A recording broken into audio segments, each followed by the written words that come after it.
오늘 하나님 말씀은 호세아서 2장 보겠습니다. 호세아서 2장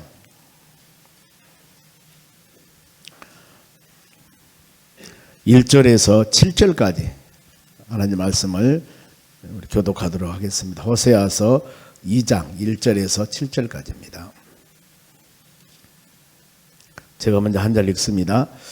2장 1절. 너희 형제에게는 암미라 하고 너희 자매에게는 누하마라 하라.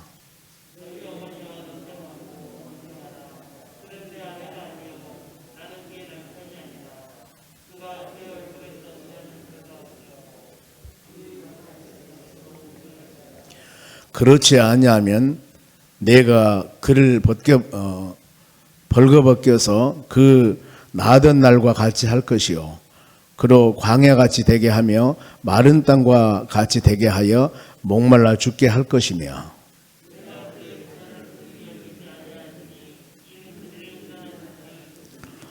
그들의 어머니는 음행하였고 그들을 임신했던 자는 부끄러운 일을 행하였나니 이는 그가 이르기를 나는 나를 사랑하는 자들을 따르리니 그들이 내 떡과 내 물과 내 양털과 내 삶과 내 기름과 내 술들을 내게 준다 하였습니다.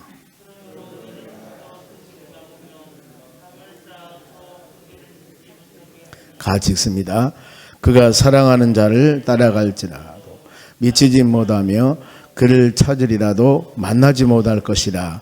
이제야 그가 이르기를 내가 본 남편에게로 돌아가리니 그때 내 형편이 지금보다 나았음이라 하리라. 아멘.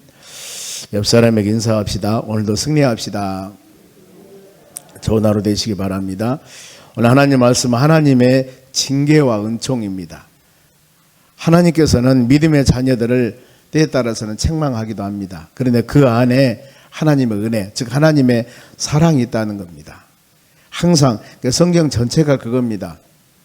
하나님의 믿음의 자녀들을 많이 연단합니다. 특별히 많은 민족들 중에서 이스라엘 백성들을 택하여서 구약의 역사 보면 그렇습니다. 그들을 사랑하기 때문에 책망하고 사랑하기 때문에 주위에 있는 여러 나라들로 하여금 많은 어려움을 당하게 합니다. 그 이유는 하나님의 말씀과 믿음 안에 온전히 살지 않기 때문에 사랑해서 내 품으로 돌아오라는 겁니다. 그래서 우리는 호세아서 6장 6절에 보면은 어떤 말씀이냐면 여호와께 돌아가자. 그는 찢으셨으나 낫게 할 것이고 치셨으나 싸매 주실 것이다. 참 이 말씀 하나님께 우리가 돌아가야 됩니다. 전체 흐름이 호세아서가 14장인데 그런 내용들입니다. 하나님의 자녀들이 주 안에 돌아와야 된다. 하나님 안에. 그래야만 그 안에 사랑이 있고 은혜가 있고 축복이 있는데 하나님을 떠나면은 요한복음 15장 포도나무 가지 비유를 통해서 너희가 나를 떠나서는 아무것도 할 수가 없다고 그랬습니다.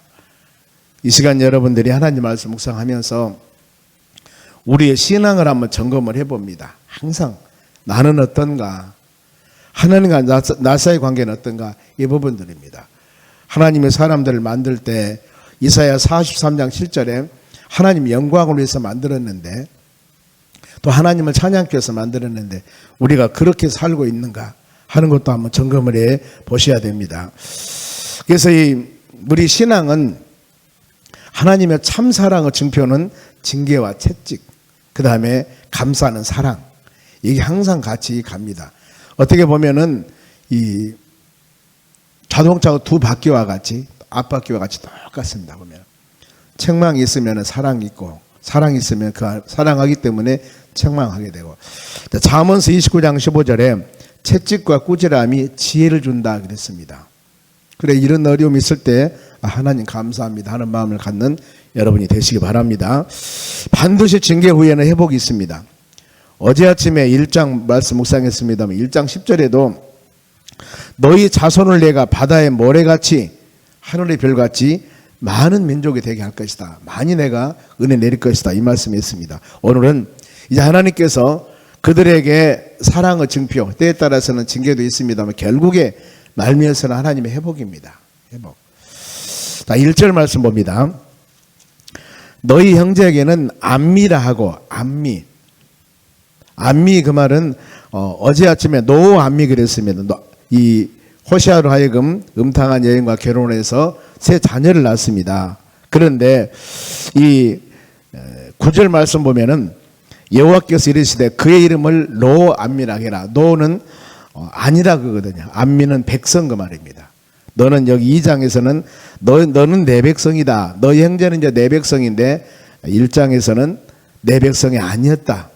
내 백성이 아닌 자를 하나님께서는 내 백성으로 삼았고 너희 자매에게는 누하마 6절에 그렇습니다. 딸을 낳는데 루하마라 해라.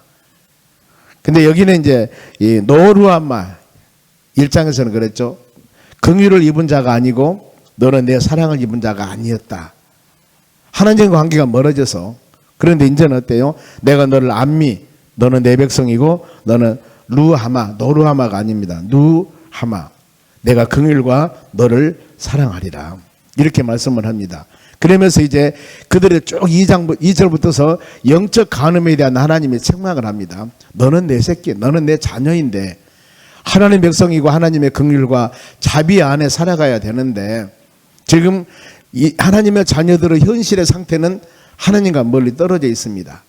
그 상태를 2절 말씀에 지적을 하는데 너희 어머니와 논쟁하라. 그는 내 아내가 아니요 나는 그의 남편이 아니라. 아내와 남편 관계.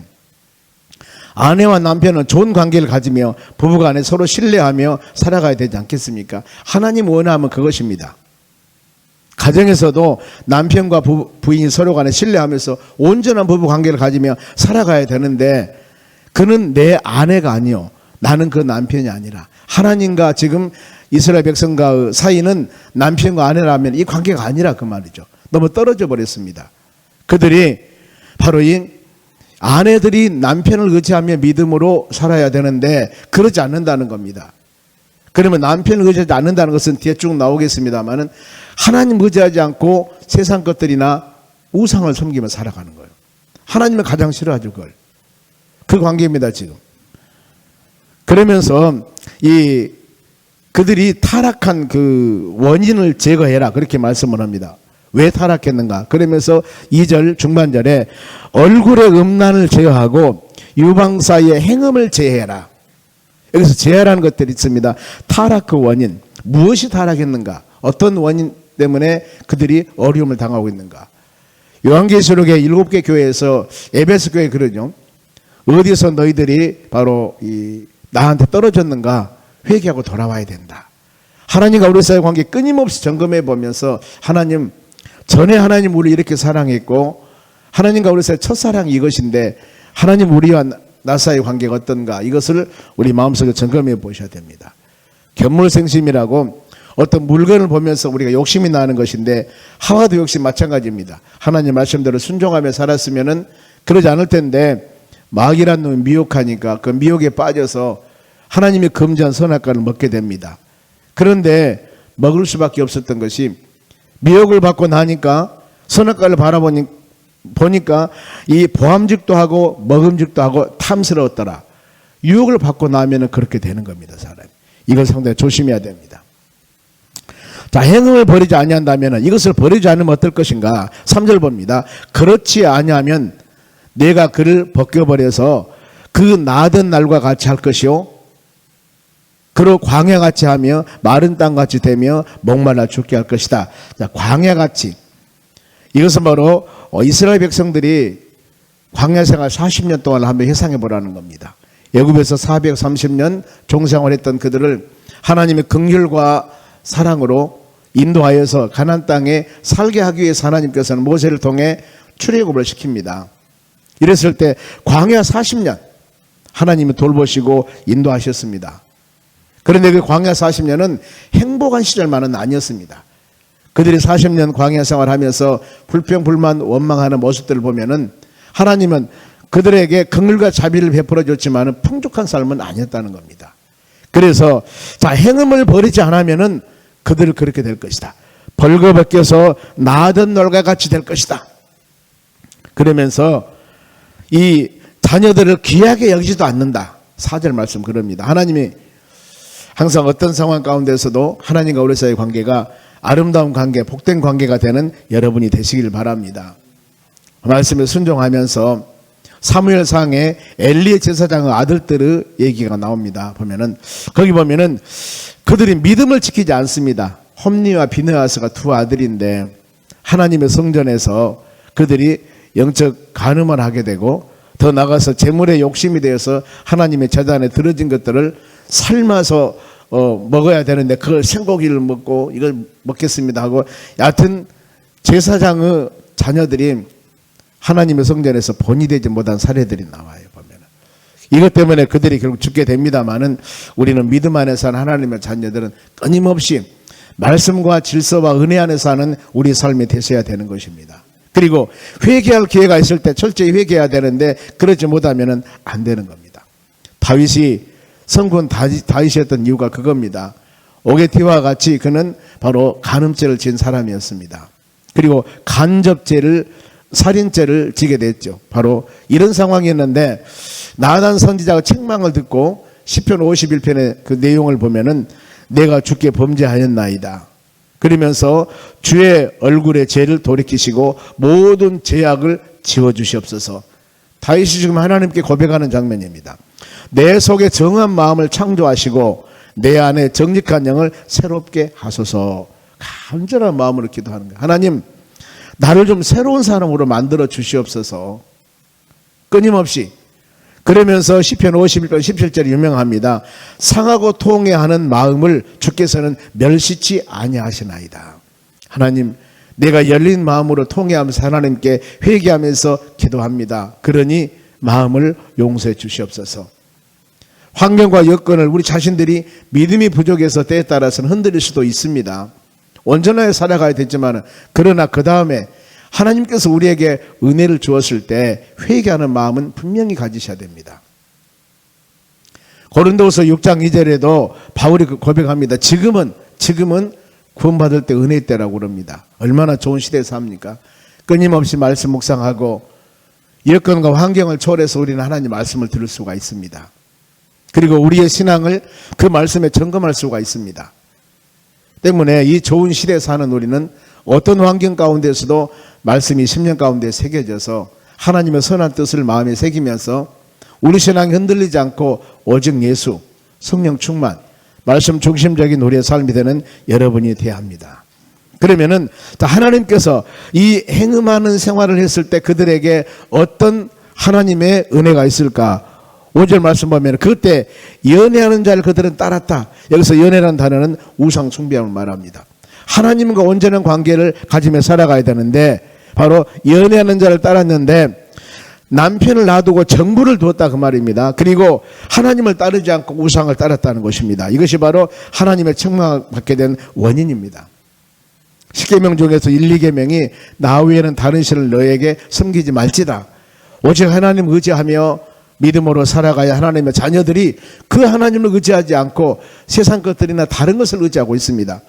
그리고 호세아 14장까지 전체 내용들이 내게 돌아오라는 겁니다. 내게 돌아오라. 즉 하나님과 멀리 떨어져 있는 그들이 돌아와라. 우리 새벽마다 오늘 우리 이 말씀 묵상하시면서 여러분들도 동일합니다. 우리 신앙 점검해 보면서 내가 세상과 짝하고 있는가, 하나님과 얼마나 멀어져 있는가, 하나님과 얼마나 가까이 하며 내 믿음이 성령 충만한 믿음으로 살고 있는가, 이것을 말씀 통해서 여러분들이 깨닫는 시간 되었으면 합니다. 그러면서 6절에 길을 찾지 못한다. 하나님께서 길을 내주셔야 되는데 길을 찾지 못해. 왜냐하면 내가 가시로 길을 막고 담을 쌓았다. 하나님이 말씀과 믿음 안에 온전하지 못할 때는 길을 내주셔야 되는데 요한복음 14장 6절에도 내가 곧 길이요 진리요 생명이라고 말씀하지 않습니까? 그런데 내가 길이요 진리요 생명이신 우리는 예수 그리스도를 바라보며 믿음으로 살아가는데 그 길을 막아버렸습니다. 담을 쌓아버렸습니다. 누가? 하나님께서. 그럼 어떻게 되겠습니까? 갈 길을 모르고 헤매입니다. 헤매입니다. 하나님과의 관계가 막혀져 있으면 안 됩니다. 이사야서 59장이 그러지 않습니까? 너희가 부르짖는 소리를 내가 듣지 못함이 아니고 간절히 믿음의 자녀들이 도와달라고 간구하는데 왜 하나님께서 우리 기도를 막아버렸겠냐 그 말입니다. 제약 때문에 너와 나 사이에 제약의 담이 가리워져서 우리의 부르짖는 기도가 하나님의 나라에 연락되지 않는다고 말씀합니다. 그래서 우리는 그 죄의 요소들을 제거해 버려야 되겠죠. 장애물을 부숴버려야 됩니다. 하나님 말씀으로, 예수 보혈로, 성령의 충만함으로. 그리하였을 때 우리의 간구함과 기도가 온전히 하나님의 나라에 연락되어서 주의 때가 되매 아름다운 열매를 맺는 역사가 일어납니다. 7절도 봅니다. 그들이 사랑하는 자는 하나님을 사랑해야 되는데 우상을 사랑하는 겁니다. 그들이 사랑하는 자를 따라갈지라도 미치지 못하며 열매가 없습니다. 길을 찾을 때 만나지 못하리라. 너희가 나를 찾고 찾으면은 하나님께서는 내가 만나주리라 그랬습니다. 그런데 하나님이 막아버리면은 아무리 찾은다 하더라도 응답이 없고 만나주지를 않습니다. 이 관계를 먼저 점검을 잘 해보셔야 됩니다. 그래 하나님께서 우리 인도자가 돼야 되고 하나님께서 여러분들을 푸른 초장과 실만한 물가로 인도하셔야 됩니다. 그 주님을 따라가야 됩니다. 목자인 하나님을 따라서 양인 우리는 따라갔을 때 하나님은 가장 좋은 길로 우리를 인도해 주신다는 겁니다. 오늘도 말씀 묵상하면서 내가 온전히 하나님을 따라가는가 아니면은 내 방법, 내 의지대로 해 나가는가, 이걸 항상 우리 믿음으로 바로 점검해보는 여러분이 되시기 바랍니다. 그러면서 그때 결과입니다. 남편에게로 돌아가리라. 그때 형편이 좋아지리라. 예수 그리스도 안에, 하나님 은혜 안에 믿음으로 살 때, 주 안에 사는 우리가 되었을 때 이곳에서 소망과 은혜가 있다는 것입니다. 그러면서 축복은 바로 그들이 그럽니다. 이 모든 축복은 바로 이 하나님께서 준 은혜고 하나님께 드려져야 되는데 그들의 삶이 그러질 못해요. 8절 봅니다. 8절 보면은 곡식과 새 포도주와 기름은 내가 그에게 준 것이요, 그들이 바알을 위하여 쓴 은과 금도 내가 그에게 더해준 것이거늘 그가 알지 못하느라. 모든 복의 근원은 하나님이십니다. 그런데 하나님이 모든 물질과 축복과 은혜를 주었는데 그들이 무지해서 그걸 알지 못하고 우상이 주는 축복인 줄 알고 있다, 그 말입니다. 우리는 이런 부분들 안고 일어섬을 아시고 우리의 모든 형편과 처지를 주장하신 하나님, 그 은혜 안에 거하는 여러분 되셔야 합니다.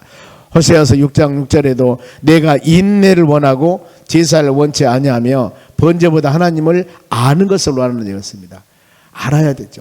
복의 근원 되신 하나님, 돌보시고 인도하신 하나님, 우리에게 깨달음 주신 하나님, 이것을 알아야 되는데, 그래서 다음에 이제 호세아서 4장에서 나옵니다. 4장 6절에도 내 백성이 지식이 없어서 망한다고 그랬습니다. 돌아오라 돌아오라 하나님이 계속 외치는데 하나님에 대한 지식을 알면 돌아오겠죠. 돌보시고 인도하신 하나님을 안다면. 그리고 호세아서 6장 3절에도 힘써서 여호와를 알라 그랬습니다. 힘써서, 하나님을 좀 힘써서 알자.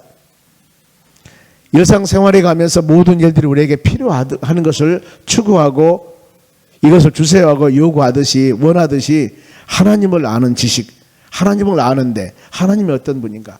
가끔 제가 창세기 1장 1절을 자막을 띄우든가 여러분들에게 아주 강하게 말씀을 드리죠. 보면은 태초에 아무것도 없는 무의 상태에서 하나님 전능하신 분이 천지 하늘과 땅을 만드셨다. 아무것도 없는 무의 상태에서 완전한 것을 만드신 분이 하나님이십니다. 이것이 바로 하나님의 전능성입니다. 여러분의 마음과 생각도 하나님은 아셔요. 하나님 왜 내 마음 모르십니까? 아신다니까요. 그 마음을 가지고 기도하는 순간 하나님은 다 아신다는 겁니다. 그래서 자, 영적으로 타락한 자들을 하나님께서는 모든 것을 빼앗아가 버린다고 그럽니다. 9절도 보면은 곡식이 익을 계절에, 곡식이 익어갑니다. 익을 계절에 내가 그것을 찾아가리라. 하나님이 가져가 버려요. 그리고 새 포도주가 맛들 시기에 포도가 잘 익었습니다. 그런데 그것을 따기 전에 바로 내가 그걸 찾아가리라. 그러면서 벌거벗은 몸이 될 것이고 몸 가린 양털까지도, 옷까지도 내가 싹 빼앗아가 버리라. 하나님께서 우리에게 주셔야만이 채워지는데 하나님 빼앗아가 버리면 우리는 막을 수가 없습니다. 아무리 많은 것을 소유하고 아무리 많은 것을 가진다 할지라도, 가지려고 하더라도 하나님의 채워주지 않으면 안 돼요. 그래서 우리 이것을 알아야 됩니다. 복의 근원 되신 하나님이시고 세우시고 열매를 맺게 하신 분이 하나님이시다. 그분과의 아름다운 관계. 그래서 욥기 1장 21절에도 주신 분도 하나님이시고 취하신 분도 하나님이시고 입술로 범죄하거나 원망하지 아니하였더라 그랬습니다. 하나님께 영광 돌리는 이 하루가 되시기 바랍니다. 그래서 물질은 하나님 영광을 위해서 쓰여야 되고, 야고보서 5장 3절에도 부자들을 책망하면서 은금 녹슬었다. 너희가 말세 재물을 쌓았다. 하나님을 위해서 아름답게 쌓아가는 귀한 물질, 헌신 봉사되는 여러분 되시기 바랍니다. 그러면서 백성들이 회개하지 않으면 어떨 것인가? 우리는 말씀 듣고 돌아와야 되거든요. 안 돌아오면 어떻게 될 것인가? 다 11절 말씀 같이 읽어봅시다. 내가 그의 모든 희락과 기쁨이에요. 절기와 월삭과 안식일과 모든 명절을 폐하겠고. 하나님이 열매를 맺지 못하도록. 왜 그럴까요? 하나님 영광이 되지 않았고 하나님께 덕이 되지 않았기 때문입니다. 그래서 하나님께서는 복을 준다고 믿는 우상들을 전부 다 제거시켜 버립니다. 이제 12절에 그럽니다. 포도나무와 무화과나무, 그들이 그것을 축복으로 상징하고 생각을 하고 있는데 이 모든 우상들이 바로 복 준다고 믿어서는 안 된다. 너희들이 믿는 그것들을 내가 들짐승을 먹게 해버릴 것이고 거친 수풀이 되게 하리라. 농사를 지은 것도 농사를 아름답게 바로 열매를 맺을 때도 하나님이 열매를 맺게 하시는 것인데, 그들이 섬기는 우상들이 열매를 맺게 한다고 했을 때 내가 그것까지도 그 좋은 포도밭도 내가 거치게 바로 수풀이 되게 하리라. 오직 하나님 모든 것을 이루신다는 것을 마음에 생각하셔야 됩니다. 그러면서 우상을 따르는 이유, 복의 근원이 그들이 하나님을 알지 못하기 때문에. 13절입니다. 그가 귀고리와 폐물로 장식을 하고 그가 사랑하는 자를 따라가서, 우상입니다. 나를 잊어버리고 향을 살라 바알들을 섬긴 시일대로 내가 그에게 벌을 주리라. 여호와 말씀이니라. 오직 하나님 의지하고 믿음으로 살아가야 되는데 그들이 바로 그가 사랑하는 자를 따랐다. 오직 우리는 하나님을 사랑해야 돼요. 다른 어떤 피조물을 사랑해서는 안 되는 겁니다. 하나님 제일 중심으로 살아가요. 그러면서 하나님께서 그들에게 이제 회복을 약속합니다. 사랑한 자들에게 하나님께서는 회복을 주십니다. 결국에 은혜가 그겁니다. 풍요로운 축복을 주는데 15절에 그렇습니다. 포도원을 저희에게 주고, 아골골짜기라는 단어가 나옵니다. 아골골짜기는 환난과 고통을 상징합니다. 이런 아골골짝 같은 곳에서도 소망의 문이 있게 할 것이다. 하나님이 이제 눈물과 콧물을 흘리며 너무나 힘들고 어려운 상황에 사는 그들을 하나님의 소망을 줄 것이다. 그러면서 16절, 그날에 너희가 나를 남편이라고 일컫고 다시는 바알이라 하지 않을 것이다. 바로 바알의 이름을 그 입에서 제거해버리고 기억하며 부르지도 못하게 내가 할 것이다. 이제 우리는 오직 예수, 오직 하나님 의지하며 믿음으로 하나님의 자녀들이 살아가야 됩니다. 이랬을 때 18절에 다시 전쟁을 없게 하고 내가 너희들에게 평안을 줄 것이다. 회복, 오직 예수 그리스도 안에서 믿음으로 하나님 은혜 안에 사는 우리가 되었을 때 하나님 우리에게 이런 회복을 준다는 것. 그러면서 21절에 그날에 내가 기도하면 내가 응답할 것이다. 이제 기도해봐. 앞으로는 내가 응답해 줄 거야. 그러면서 23절 마지막 읽고 마치겠습니다. 내가 나를 위하여 그를 이 땅에 심고 긍휼히 여김을 받지 못하였던 자를 긍휼히 여기며 내 백성이 아니었던 자를 향하여 이르기를 너희는 내 백성이라 하리니 그들이 이르기를 주는 내 하나님이시라 하리라 하시다. 아멘. 안미라겠지 않습니까? 내 백성. 노안미였던 너희가, 내 백성이 아니었던 너희가 이제 안미, 내 백성이 될 것이고, 노로 아마 너 긍휼 받지 못하고 사랑을 받지 못했던 자인데 이제 내가 바로 긍휼과 사랑 가운데 이렇게 살 것이다. 회복해 주는 것입니다. 그러면서 주는 내 하나님이시라. 하나님이시라. 하나님은 전능하신 분이 여러분들을 감싸고 지키시고 돌보신 하나님. 그래서 우리는 오늘 하루도 이 말씀 묵상하면서 하나님 어떤 상황이 우리에게 다가온다 하더라도 예수 그리스도 안에서 하나님 의지하고 말씀 묵상하며 승리하는 하루가 되기를 원합니다. 그 기도를 간절히 하셔야 돼요. 그리고 내 신앙이 조금이라도 하나님과 멀리 관계에 있다면 하나님 주 안에 살기를 원합니다. 믿음 안에 살기를 원합니다. 그리고 우리의 마음이 조금이라도 세상을 향하여 가고 있다면 주여 붙잡아 주시옵소서. 그리고 막아 주시옵소서. 하나님 은혜 안에 살기를 원합니다. 이렇게 구한다면은 하나님은 전능하신 분이기 때문에 우리의 마음을 지켜주시고 생각을 지켜주시고 우리의 걸음 언어 행동까지도 지켜주셔서 이 하루가 하나님 영광 돌리는 축복된 하루가 될 줄로 믿습니다. 기도하겠습니다.